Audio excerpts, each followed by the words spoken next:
Welcome to the Whose Body Is It podcast. I'm your host, Isabella Malvin.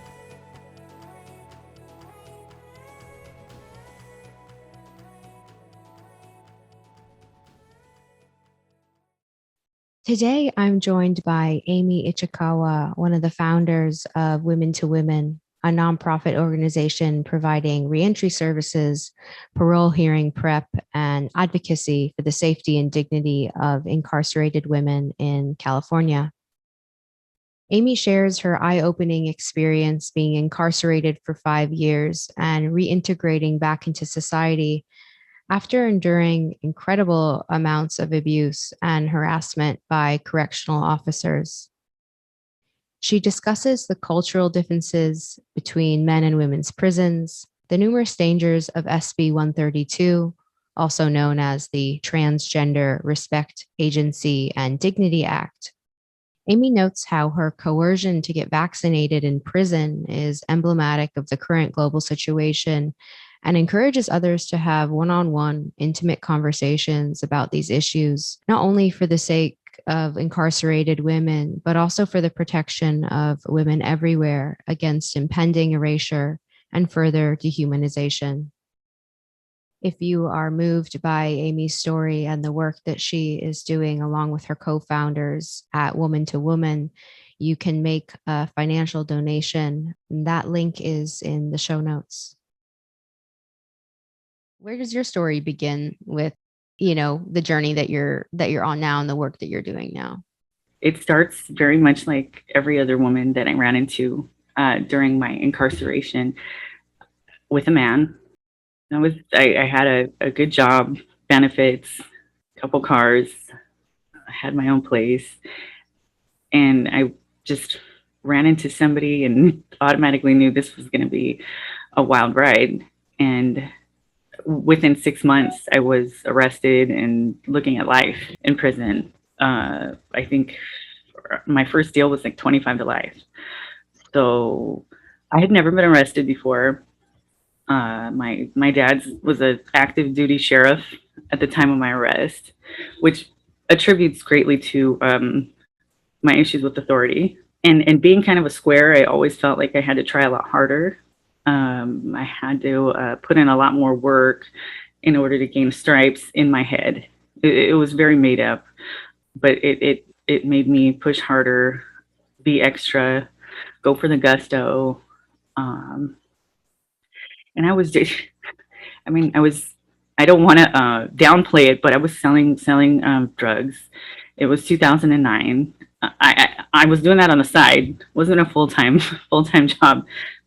But the gas prices were so high in 2009. I was like, I'm just gonna go ahead and do this. And it was just a small time thing. It wasn't, again, not to downplay the significance of that, but it wasn't something that I was trying to get rich off or be a millionaire with.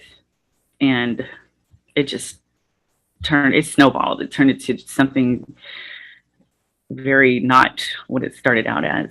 And there was a young lady who owed my co-defendant $20, and one night we saw her in the street, and he said she owes me $20, and I said, well, that's okay, it's $20, and I'd been giving him a hard time about his inability to collect, so this is what the example he was going to use. And he made an example. He grabbed her, and it happened really fast. And but not fast enough that I didn't have an opportunity to like stop. But that's just not how my brain worked. He threw the gun, and I grabbed it, put it in my waistband, and I was driving.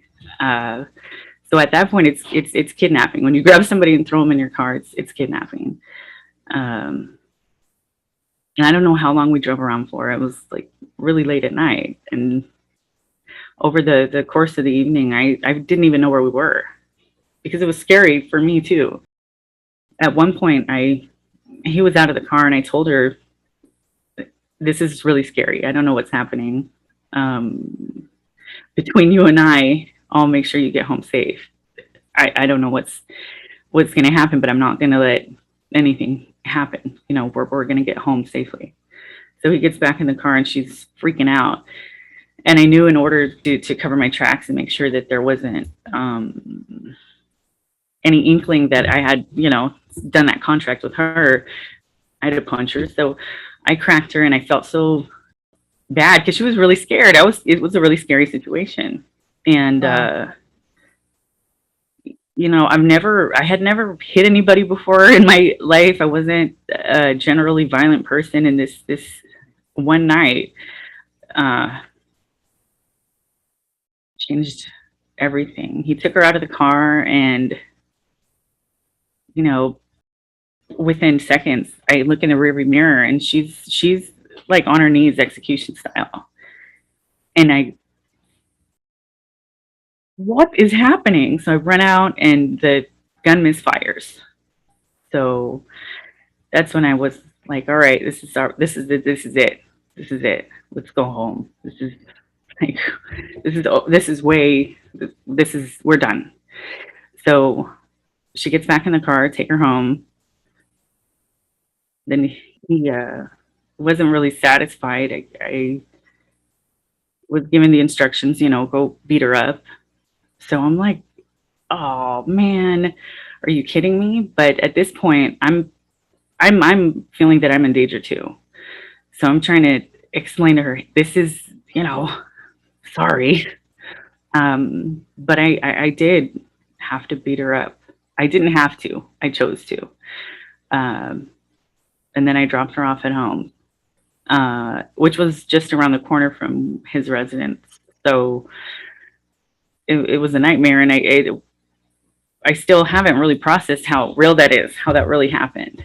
And then at that point, I said, we got to get out of here. This was a heinous crime that was committed. We have to leave. And then the entire police department came because there were witnesses. It's not too hard to find a large Asian woman. You know, they got us.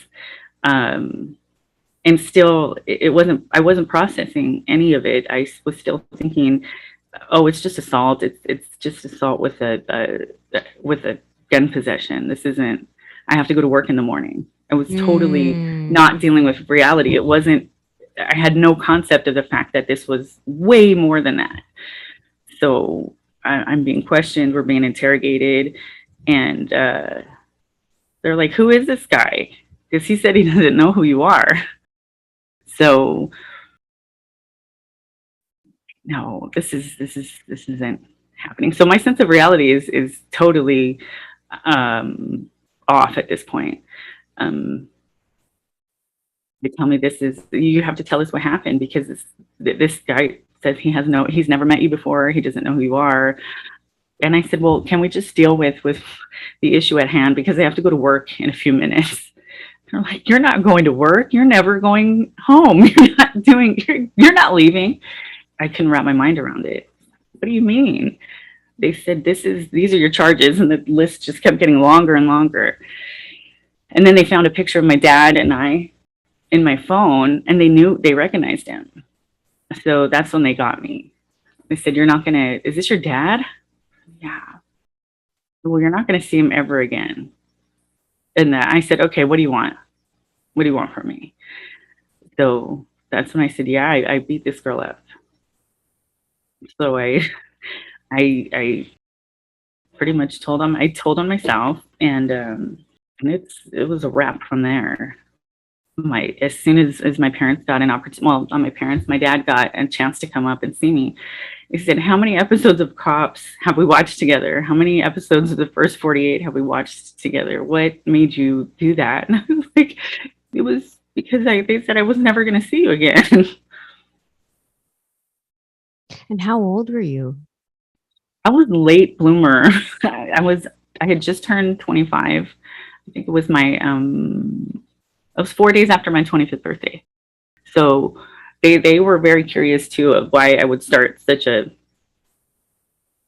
ridiculous life of crime at 25, and how I had no record up to that point, because that wasn't me at all. That's definitely not something that I would have normally participated in had it not been for the relationship that I thought I was in. So it got more interesting from there. They set our bail pretty high. It was 2.5 million each because it was I think it's $1 million per charge that carries life, a potential life sentence. Even at our first arraignment, I was asked, well, "Are you going to post bail? Or is somebody going to post bail for us?" No, I don't think so. I don't think anybody is going to post bail at all. And mind you, I had never been arrested before. The only time I had been in the courts was when I went to work with my dad. So this was surreal. I couldn't even understand how serious this was. And then they put me in protective custody because my dad was still working. So then I was really freaking out because I didn't want to be, PC. Looking back, I realized it was needed. I mean, at least for my dad's peace of mind. So when you say protective custody, that means once you were what before like a trial, or this was after when you were already incarcerated that you had this kind of. I think it was 24 hours after my arrest, the jail put me in protective custody. They segregated me and put me in like a completely isolated part of lockup. But then when you go to state prison, you're the same as everybody else. Nobody has anything in there but a number. So, but I just jumped from one abusive situation to the next. Immediately after that, even in county jail, it was the same kind of situations where it was the financial abuse, and I was so easily, I don't want to say brainwashed. Well, yeah, I think brainwashed. I was a mark. People who are skilled and have been in the system and know how to spot somebody that's going to be a good come up and profitable. It's quite clear. And that happened again and again and again because I always just thought, oh, this is my friend. My friend. We're going to be friends. But going into the jail situation, it was so eye-opening. It was so hard to imagine anybody who's been through that to have any sense of self-worth or value their body for anything at all, because you get in there and you're just moved around like not like people, not like you would move people, just objects. There's even a lawsuit. There was a lawsuit for excessive strip searches. They were strip searching people out like twice as often as they were supposed to, and it was in public areas. So there's chain link fences, and it's kind of like a parking garage. And they would put 25 women on either side and have us all strip out completely naked. And there's, it's visible from staff, men, to each other. I still can't fully explain it because it's unreal to think this was normalized in my head. This is something that I became accustomed to and knew this is just how they treat criminals. This is how it's supposed to be. But after being home for 8 years now, that's so not normal. It's not normal at all. But that's the conditioning that starts early, so that by the time you get to prison, it's only going to take a little bit to break you unless you're very strong-willed. And that doesn't happen that often. But those situations, the strip outs, that was just affirmation that I was worthless, that it's a wrap. Your societal value is gone. And I was logging all this stuff, trying to make sure I remembered, because I wanted to make sure that I didn't forget if I wigged out or if I went crazy or something there, that I would be able to express this at some point. because I kept thinking it was kind of like a science project. That was a something that kept me going through the years. This is a sociological experiment. I'm just gathering information. Wow. That was kind of my disassociative little playground. But it's wild. The things that happen in there that nobody really talks about. And a lot of us that have been in the situation don't even realize that it needs to be talked about, or that it was that traumatic for us. I didn't even realize how serious it was until I was telling the story in a cohort or something a few years ago, and I just broke down. I was like, wow, this is bad. This was really terrible. Because I really thought that that's what I deserved. That's what's supposed to happen. I did something bad. This is what I get. That's excessive. This is totally additional punishment on top of everything else. And it's permanent. It's not like I can't function, but these are things that I'm going to carry with me forever.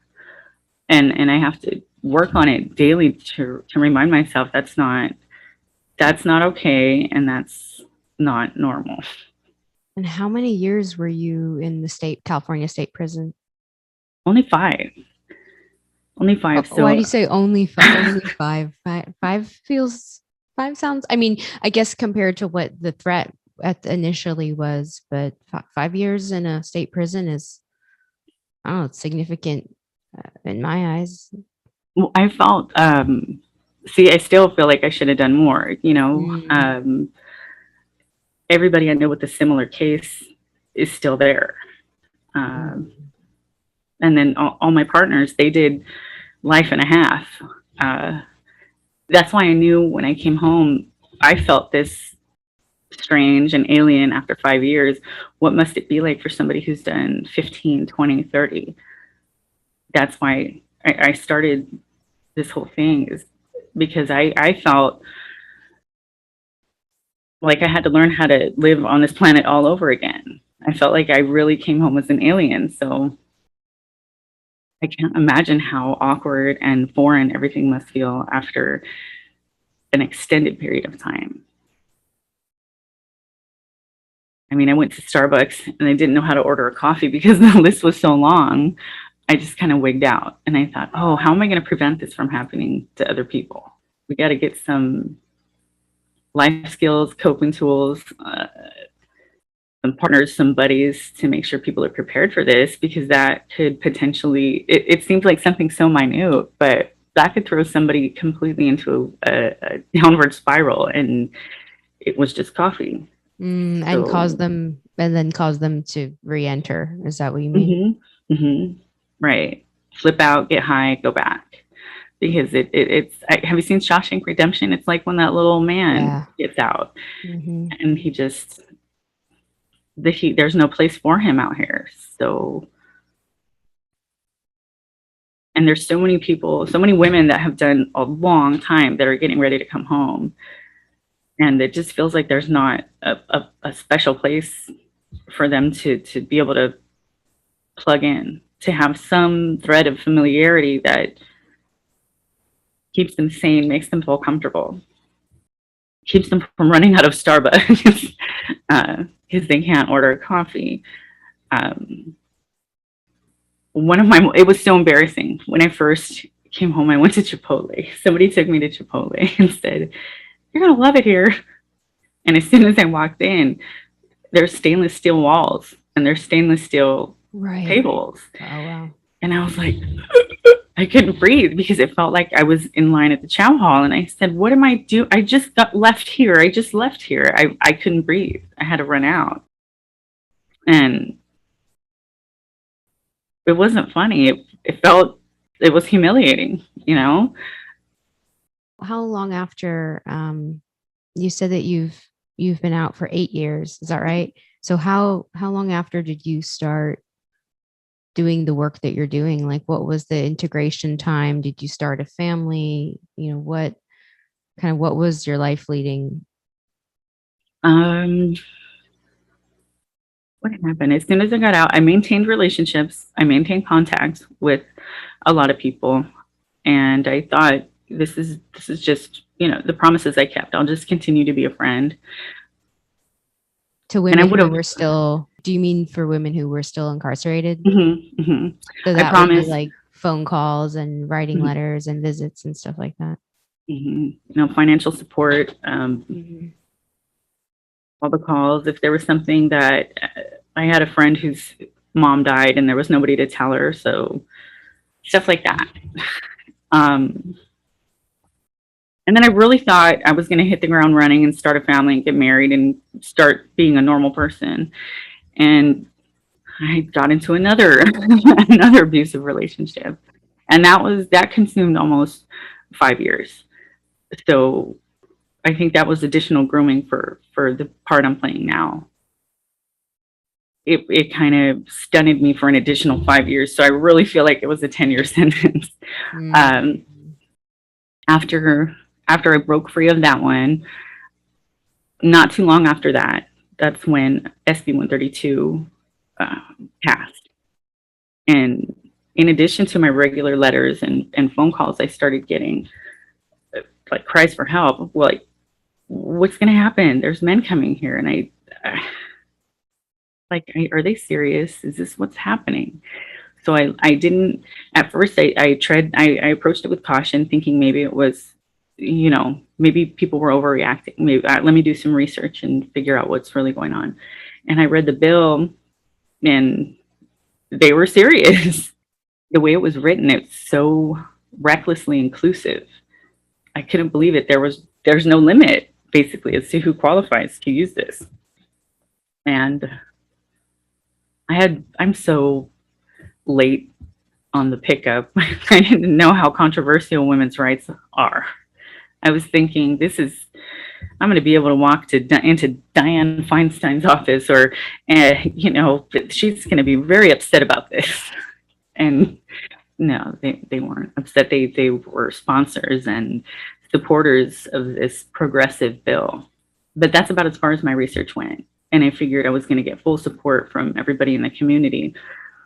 And I didn't. I wasn't familiar with all this new language. And I told him from the beginning, I'm not going to relearn how to talk to cater to this new ideology. I don't think that's necessary. I can respect you as a person without having to bend and use these new terms and speak this new language. This isn't my language. That wasn't really met with open arms. It burned some bridges for me. I didn't realize how involved several of the organizations were in this, even ones that were established as programs that assist incarcerated women. They even have women in their name, their organization name, but now they're far more inclusive. It's not exclusively for women. So my immediate thought was, well, I'm going to have to incorporate so that I can have something that is exclusively for women and make sure that there is something that I just cater to women. And I was told that's probably not legal anymore. I don't think you can do that. I don't think it's okay in California to do exclusive things. Well, I've done worse, so I think it'll be fine. That's what I told him. I think we'll be okay. I was actually told in a cohort that the stance I was taking was very dangerous, and that I was putting myself in grave danger by taking the stance that I was choosing. And I didn't care. I tried to express in the nicest way possible, the women that I was incarcerated with are in grave danger. Their mental health is in grave danger. So until that changes, I have no problem with physically being in grave danger too. And that's when myself and one of my partners removed ourselves from that and decided it was time to do our own thing. And it's our own thing. It's a thing now. It's a thing, and it's a good thing. It's just learning how to navigate and be diplomatic and without bending, because I know that if there's certain things we bend on, it's gonna bend on everything. And I know a lot of the things that I do don't make sense to everybody right now, but I know they will. They will. If they don't see it now, they're going to see the bigger picture at some point. And I know it's frustrating in the meantime because they probably think they do think I'm crazy in a lot of levels. But I'm not gonna bend. We're not gonna entertain this stuff. We're not gonna use this language, and we're gonna, like I said, we're gonna make sure we're respecting everybody as a person, as a human being. But as far as reality is, you're not gonna take that from us. There's only one truth. There's only one reality. And they pump that into you a lot in prison. This is my truth. Speak your truth. Well, how many truths are there?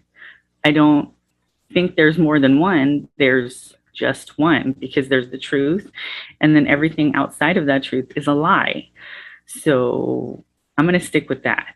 And I know, again, it's not popular, but that's what it is. I've spent the last almost 40 years trying to be popular, and it hasn't worked out really well. So I'm going to be okay with being the bad guy. It's fine. The bad lady. It's fine. So yeah, I hear that with and I'm guilty of, the speak your truth thing. I think I'm coming out of it, but yeah, it is unpopular. I totally agree. To obviously, we know firsthand to say that men can't become women and women can't become men, and that's just how it is. It's even strange that it could be offensive. It's like saying like time is offensive. Like time is just time. It's not trying to offend you, and there are circumstances where our time, obviously prison is a great, example of this, where time, is frozen, and it can feel frozen, and time is invaluable, but it's not time hurting us. It's right. It's just time. Time is just doing its thing. Like fighting what is. It's a really interesting place to be in. I do it myself. I feel at the effect of time. Who doesn't? Running out of time, not enough time, all the things. But so what does Woman to Woman focus on? What are the services that you're giving to women who are newly out? Well, our main thing when we started was supposed to be ReEntry Services, assisting with housing. The goal was to be providing housing by this point. I got so involved in SB 132, and I felt like this was a priority over everything, because it was an immediate problem that needed an immediate extinguishing. So that has, for me, become like my baby. But that wasn't the intention. We are supposed to be focusing on the reentry services because we want to make sure that we're offering those things with dignity. That's something that's missing in a lot of things. And I don't think it's necessarily intentional. It just happens. I want to make sure we're providing housing and the services that come along with it in a way that we would have felt comfortable with. I'm not knocking anybody else's services, but I don't want to make as much money as I can by putting as many people as possible into a living space. That's the kind of situation we just came out of. So it is taking a little bit longer to build because I'm picky, but my partners are actively figuring out how to navigate their way in that arena. We are in talks about a house in LA, and we want it to be like you're coming home. I want to build a relationship with everybody that we're going to be working with. If we don't already have one, I want to know what your favorite color is. What's your favorite song? What's your favorite snack? I want to know all those things so that it's ready. So it's not just a cell in the free world. I want it to be a really personal thing because it's about building relationships. It's not numbers. It can't be. Otherwise, it's just perpetuating the problem and continuing what they've already done to us, I want to make sure we do it right, and we do it right the first time. This isn't practice. This isn't, there's no practice games. This is real life. We have to make sure we know what we're doing and we do it well. and we do it independent, because there's a lot of places we could reach out to, but there's a lot of places we can't really reach out to without compromising where we stand on certain issues, because it's so controversial. Yeah. I mean, even saying that we're Christian, that's a huge problem. That's so offensive.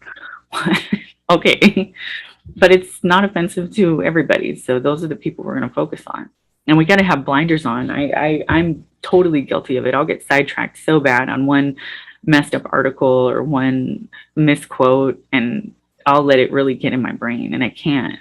I have to be laser focused and remember that that's nothing but a distraction. It's just taken away from what we're supposed to be doing, and energy and time are limited, so they have to be invested correctly. At this point in California, do you know of any other reentry nonprofits that uphold biological reality? No. That's unbelievable. So, from your understanding, your research so far, Woman to Woman, your nonprofit is the only reentry nonprofit for women that centers women in the state of California. I think we're the only ones that say that in the forefront. I think there's programs that are awesome, and they've helped. I've seen them help friends. I've gone and I feel comfortable and I feel safe, but that's not something that they can talk about. That's not something that they can put in their brochure. It's too risky. It's too controversial. Because of where their funding is coming from. Is that why nobody wants to speak out, take a firm stand? And where are most of these reentry programs, these nonprofits being funded? Like, where's the money coming from? There's federal grants. There's George Soros. There's if you really follow it, if you jump down that rabbit hole and go all the way to the point of no return, that's usually where you end up. And I wish that I could say that wasn't true, but that's usually where it leads directly back to. That's why I had said in the beginning, I don't even want money. We'll just stay broke. They can stay here. I don't know. We'll figure it out, because I don't ever want to. I know there's going to be other routes. There's going to be other routes. Other doors are going to open. Opportunities are going to arise that are going to allow us to continue doing this without having to have strings attached and owe people favors. I don't want to think that if we take this $600,000, we're going to have to, stand behind this and support this. I don't want to put my partners through that. I don't want to go through that.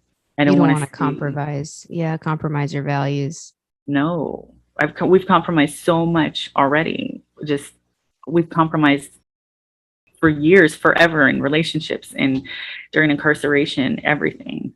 So I feel now that we're out here and we don't have to, while we're still free, technically, I'm going to do my best to make sure that's not something we have to commit to. Not to get real creative, but it's okay. Well, I want to get more into, what the reality of, women, friends of yours who are, currently incarcerated, who are coming in contact with these men, because as you mentioned, your time, this wasn't a thing yet. SB 132 wasn't a thing yet. So what can you share with people about what the reality of what's going on? It's incredibly, I think, unique situation to have such an unpopular stance, to be running a nonprofit like you're running, and to be getting these messages out. So I feel really lucky to just have you as a translator, as a voice for really what the hell is going on. It's all very mysterious to me. Well, even when I was there in, I think, 2010, Richard Massbrook, who's a convicted serial rapist, transferred on a security measure and put on a different yard, but in the same prison I was in. And I called home every single day saying, what is going on here? Is this on the news? This is crazy. There's an actual, there's a biological man here. And, you know, my family was like, get out of here. Are you kidding me? I said, no, this is happening. And it was another layer to the whole devaluing of women. You know, you really don't matter. We're going to do whatever we want to you. Here you go.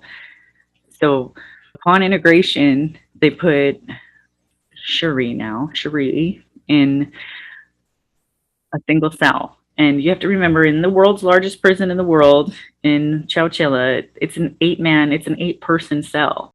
So this isn't like a little TV 2-man cell. This is 8 people in one living space, 4 bunk beds, 8 lockers, a toilet, a shower, 2 sinks, and a door.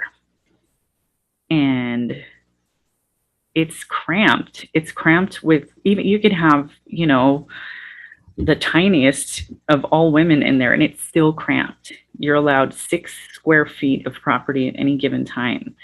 So that tells you how compact you are. And the living space you share in the bunk areas is really tight. It's like 3 feet from your bed. That's what you're working with, and that's where you've got to get ready for work, change your clothes. Everything happens in that area. But now it's obviously more restricted. People are having I have to get ready in the bathroom, or I have to put my clothes on in the shower, because the lack of privacy is even more pronounced now. And when I was there during that incident in 2010, I believe, it was only it took a couple weeks before, if everything finally came to a head, this person was trying to run program on everybody. In women's prison, the culture is completely different from men's prison. There isn't the separation by race or by gangs. Women are blended, from, you know, DUIs to serial killers. Everybody's together, and it's never been an issue. And that's interesting. Oh, I didn't know that. That's always been the case. So just to repeat that. So in men's prisons, they're separated typically by race, gang and like level of offense. Security levels 1 through 4 are all separated for security reasons. And in like the prison I was in, it's levels 1 through 4. So, I mean, considering my offense, I would be on the higher end. So somebody who's there for stealing Enfamil for their baby is likely to be my bunkie. So a serial rapist could easily be the Enfamil burglar's bunkie too. And women's made it work. It's never really been an issue. That was the biggest concern I had when this started being implemented, was that there wasn't going to be that separation. The people coming from men's prison are coming from this different culture, from a different program. They all run one program. The guys over here are going to wake up at 5 a.m. and do their workout, and then they go to chow, and then they have a regimen. It's very militant. In women's prison, there's 32 rooms in a unit, and there's probably 32 different programs in the unit, because every room is run entirely different. There's a different family or person leading each room. So there is no normality. There's no regulation. There's actually been some people that have transferred back to men's prison because of the lack of structure. And there's no politics like they have. It's relational, it's hormonal, it's definitely not their kind of politics. I brought that up too, that nobody's paying attention to the cultural differences here. This is like, we're seriously going into another planet. Back to the privacy thing, you know, restroom where the toilet area is, there's a regular door, but it has a cutout from here to here, and then a cutout from the knees down. there's big holes. So there's just this midsection space that's covered so that when you use the toilet, that's the only thing that you're not seeing. If a police officer walks by, they're just not seeing your bottom on the toilet. Same with the shower. It's the same design, same cutouts. So if you're taller than like 5'8", you're gonna see all of that. If you're brushing your teeth at the sink, you get full sight of everything going on in the showers. And I got a few letters just saying this guy is sitting outside of the on the floor in front of the toilet, you know, intentionally. There's a bunk called one up and one low. We call them the freeway. It's the worst. Nobody wants to live on the freeway. There's no privacy. There's no wall. It's the worst. We call it the transient space. That's where you put people that are going to be short termers, people that you want to get out. It's not the best area. If horrible, but this is where this person wanted to live because it's here and the toilet and the shower are here. I couldn't even wrap my mind around having to live like that. That's the room that actually had to start making the sleeping schedules because nobody wanted to ever have a minute where somebody wasn't on watch because it was so uncomfortable. And the person would stay up all night pacing and just freaking everybody out. So that was one of the first things that made me think this. And when was that? When did you first get wind of that? Approximately. About May. I want to say about May. Of 2021. Mm-hmm. And I think January is when they started to implement that bill. And by May, when a lot of the transfers started to come in, and it's not a huge number, but it's been enough to make a major impact. And the privileged group that it's created is a huge problem. In CDCRU, at least for women, I don't know how it is for men, but at least for women, you can't get a bed move without bending over backwards, without begging, I was getting beat in one of my rooms.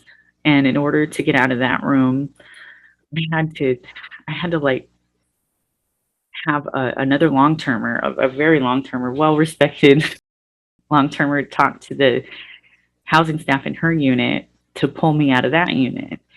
And I mean, the stuff I had to listen to, I was like, I think I'll just stay in here and get beat. This is really degrading. This officer said, well, what are you? What kind of Chinese are you? Well, I'm Japanese. He said, how about on your knees? And I was like, huh? Because I'm slow on the pickup. So he said it a couple more times and I got all sissified and I just ran out because I was humiliated. I just wanted to get out of that unit. When you say sissified, do you mean that he forced oral sex on you to rant? No. But that happens. I mean, that is not something that doesn't ever happen. It happens. But I cried, I don't want to say I bitched out. I ranked out. I couldn't laugh about it. I didn't have a snappy comeback. I just got my feelings hurt and ran out. And it was a couple more weeks before I got that bed move, but I did eventually get it. But there are people that will go to those lengths to get moved, which is why it was so incredibly offensive to learn that if you're a transfer on SB 132, your bed moves, your requests will be honored, and your best interest and sense of your own assessment of the situation is priority. If for any reason you're denied a bed move, they have to submit an explanation to you in writing within, I think, 24 hours, and nobody's going to write anything down. They're just going to give you the bed move. I couldn't believe it because every woman who's been incarcerated knows it's a huge deal you have to wait until the right officers are working in the unit you're in and the unit that you want to move into, because you have to make sure they're both going to approve it, and you have to have their favorite person ask them for it and advocate for what a wonderful person you are in order to get in there, or show them your boobs. You have to do something outlandish. So that was like a big old kick in the gut. Are you serious? Bed moves, free bed moves for all. And they are really being honored. And on top of all that, they can say that they want to be single celled. They can move into a room that's, say, got waxed floors and it's immaculate and people have been working on it for 15 years and say, I feel safe in here. I don't feel safe with anybody else in here. They need to get out. That can happen too. So like best case for these men in a women's prison is, or like best case for the women with the men in women's prison is that they get this room to themselves, this single cell, but then that still takes away that immaculate single cell from the woman who was in there. In San Francisco, this would probably be $1 million a month. It's still an 8-person cell. And in a prison that's operating, I think, well over capacity, it seems it's absolutely ridiculous. It's at one point it was, I think, operating at 160%. Wow. So you're 160% still granting single cell status in 8-person cells based on people's perception of their own safety, only if they transferred under SB 132. Because if it was a woman who said, I don't feel safe here, kick everybody out, they would tell her to, kick rocks. They'd laugh. I think it's definitely important that the public understands that transfers from men's prisons are not required to be on hormones or transitioning. They don't have to ever desire to transition or have any desire to ever not be a man, because of the way the law is inclusive. There's heterosexual serial rapists who are totally qualified to request a transfer, and they're being granted, because you can't be denied a transfer based on anything related to your physical anatomy, sexual orientation, or gender identity. None of that. Right. So right. It's not like Blair White coming into your cell, who's had hundreds of thousands of dollars worth of surgery and hormones and manicures and makeup. Like you're talking like a big dude with a beard and a penis that works. Yeah, it's not like Orange is the New Black. It's not. This is not the situation. Oh, like a Laverne Cox hairstylist type, fun-loving. Or woman who's being denied her hormones. No, this is not the case. This isn't the case at all. Wow. I had no idea. I mean, I used to watch that show and I had no idea that was predictive programming. I mean, yes, very much so. It was so the soft entry into all of this. It was conditioning everybody to be ready to sympathize when this dropped. And then if you think about it too, Laverne Cox took Chase Strangio from the ACLU, who's trans, to I don't know, the Emmys or something. And this was just all part of the plan. It was all part of the plan. And that's something that they say regularly to each other. Whenever any of the men see each other, they say, stick to the plan. How creepy is that?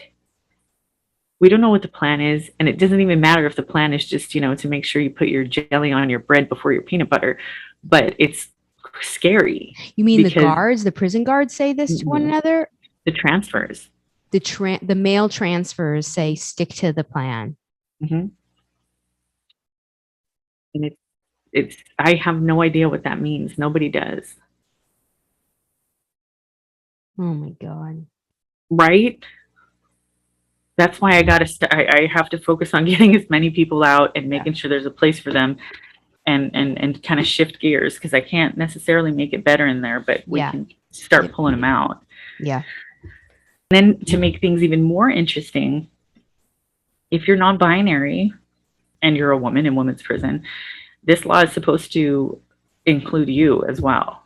This law is for non-binary, two-spirit, mayhu, anybody that is in the gender variant umbrella. And they don't have access to the law the same way somebody who is a man does.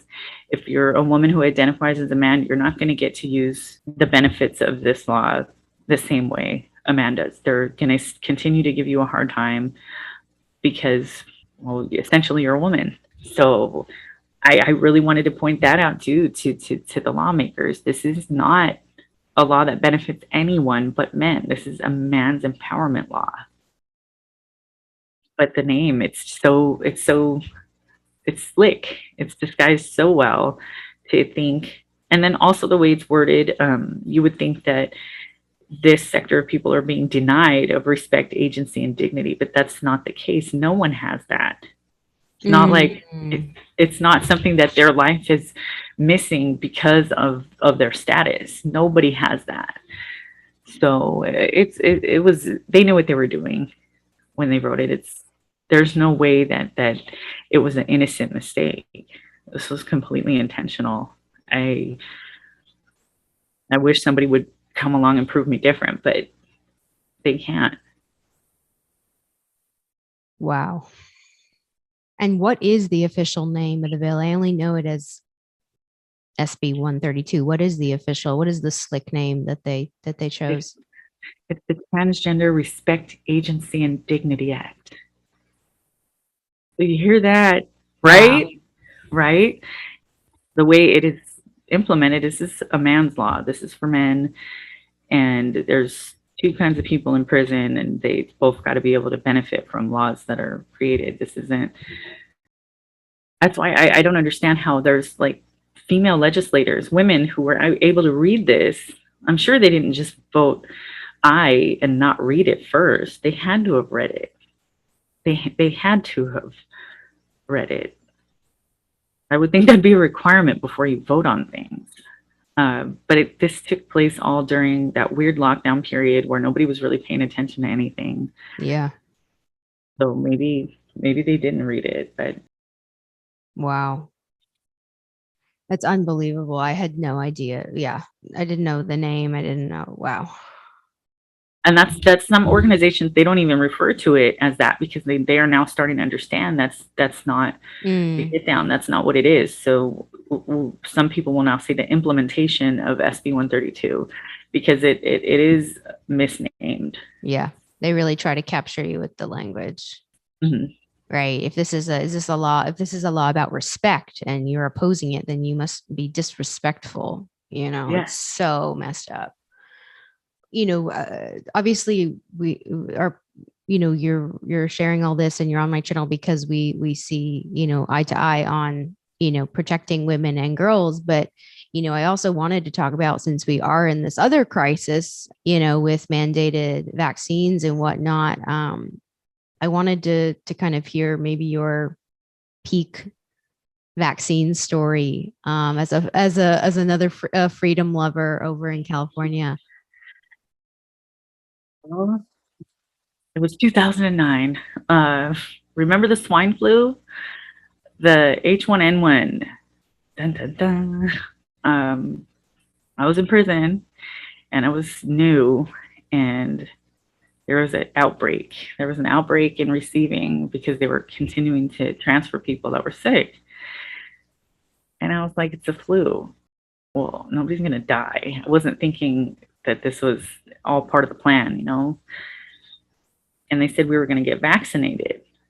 And I was like, I'm not getting anything from this place. This place is a petri dish. This is a science project.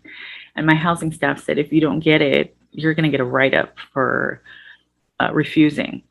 And I said, well, I'm not refusing. I'm declining. I'm just declining. It's not a refusal.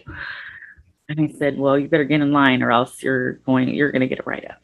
And it was my first year, so I wasn't in the know. Didn't know he was just, you know, jerking my chain.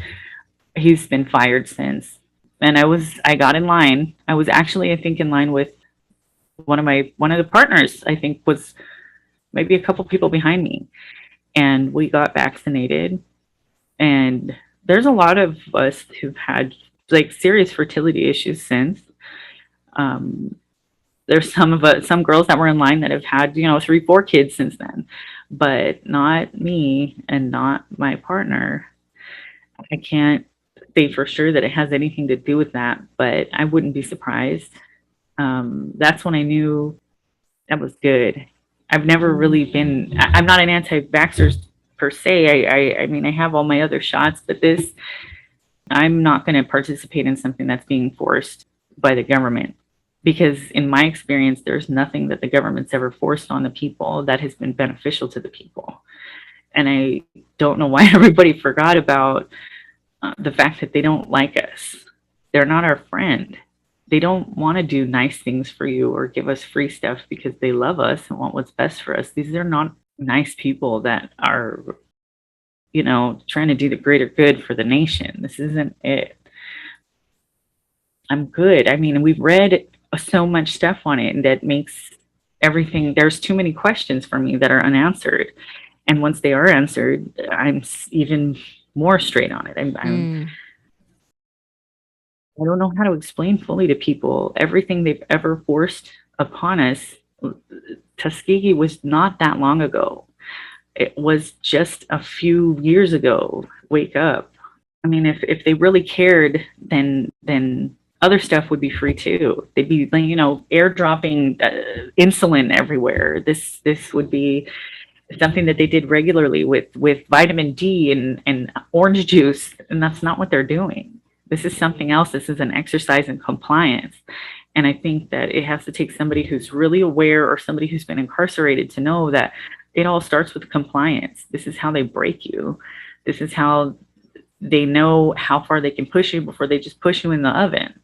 This is where it's going. And I don't understand why there's not a harder pushback on this. Because what are they on, 4 shots now? You got to get like 4.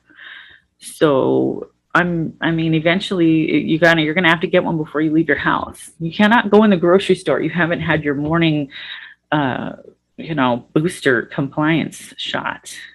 I heard they're working on a pill actually now too. And I'm right. I think, yeah, it was the prevention pill, and I bet you it's just ivermectin or something. I knew as soon as everybody started getting all hyphy about like hydroxychloroquine and everything, I was going to have to call the Connect in Mexico and get a bunch, because it was only a matter of time before the FDA refused to let it be over the counter. But that's when I was done. When that happened in prison, and I just saw people lining up like, and we didn't know, there wasn't that informed consent. Nobody was telling us anything. And even if it was just a vaccine, just a regular flu shot or something, there still wasn't that respect for human beings. Let me know what's going inside. Let me know.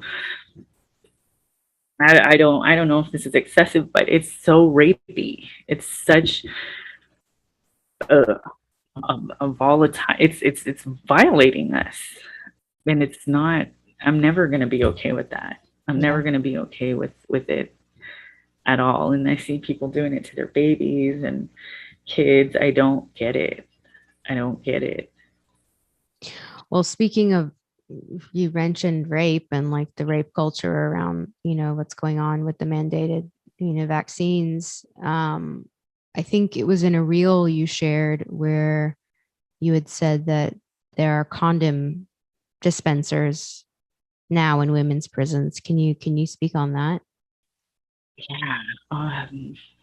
In the smaller women's prison in Southern California, staff installed condom dispensers, and condoms have been readily available in men's prison to help suppress the transmission of HIV for years, but never once in as long as I have been aware of anything has there ever been condoms available in women's prison. When the women, they were able to get me the memo. I have the memo, and they really put condom dispensers in the med line. There's lines because they have everybody on meds. So everybody goes to Medline, and there's a dispenser. Of course, at first it was funny. Let's take them all out. Let's have a water balloon fight. But then the reality of it set in. This is telling these people to rape safe, right? Because if there's no consensual sex in CDCR, what do you need these condoms for? What are you allowed to have 3 on your person at any given time for? What are you giving women that don't come with penises condoms for? There's no other reason besides, providing the tools for men to, you're giving them permission. You're giving them permission. That too totally would freak me out. I was like, how much more can you degrade people? How much less than zero can you make people feel? I mean, that was hurtful. There was some teary-eyed phone calls, and then not long after that, in the medical buildings, they put posters up that gave the options that inmates have when they get pregnant. Posters like so casually put up that say option number 1, plan B pill, option number 2, abortion, option number 3, assignment of a caseworker and training in how to adopt out. Wow. So it was just an admission that this was going to happen, and that was one of the biggest things that so many people voiced. What are you going to do with all these babies? Because there's people with, this is when you put men and women together, babies are going to get made. Yeah. They one of them sent a letter, and she said, what are they going to do? Are they going to let the child molesters and the rapists have a daycare center? What are they doing? What would they have a contract with Planned Parenthood? What's going on here?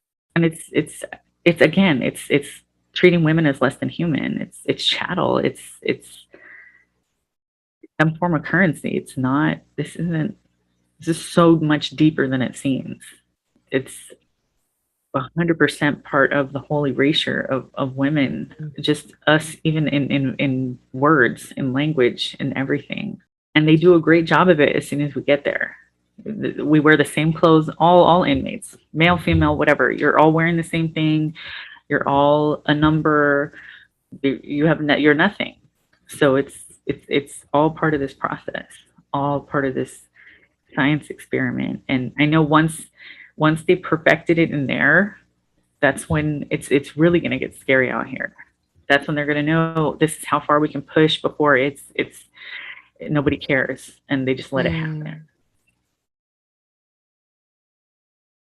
Well, Amie, I so appreciate all your time and work. And, I think for women who are just kind of, who've had their minds blown open, from this episode, like what can women do? I mean, obviously, I know you have a great website and a donation link, but what would be your advice to someone who's hearing this, who wants to get involved? I think talking about it is super important. Having intimate conversations with people, just like we had, is vital. Making sure, even if it's one at a time, that's what it's going to take. Because I can stand on a soapbox and talk about it for an hour, but it's not the same as me having a one-on-one connection and telling somebody, this is reality, this is what's happening, this is what's going to happen out here, this is what's happening out here.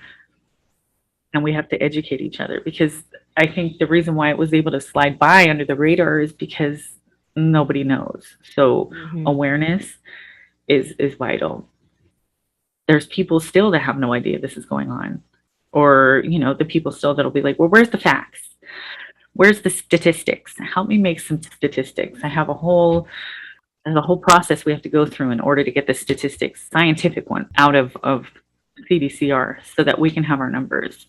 Help me make a survey about sexual assault and mental abuse in the system, so that we can get our numbers up and we can come correct with hard numbers behind these experiences. Because when I share these stories and they're horrible, if their numbers aren't behind them, we aren't taken seriously. And I wish that wasn't true, but it is.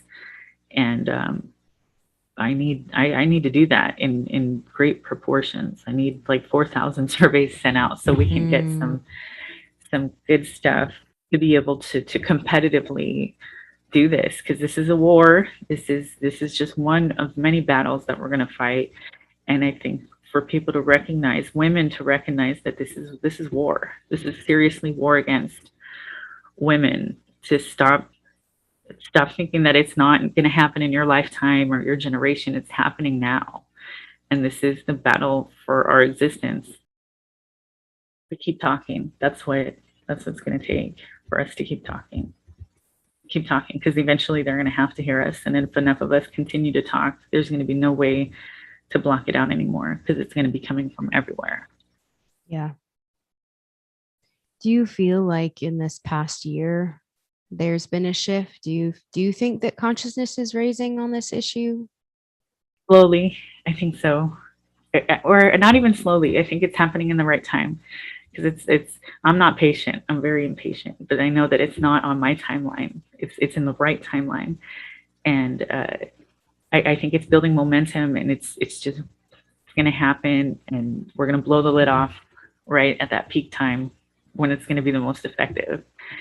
I just have to keep my eyes open and be ready. If you enjoyed this episode and you'd like to help support my work, please share it with others, post about it on social media, or leave a rating and review.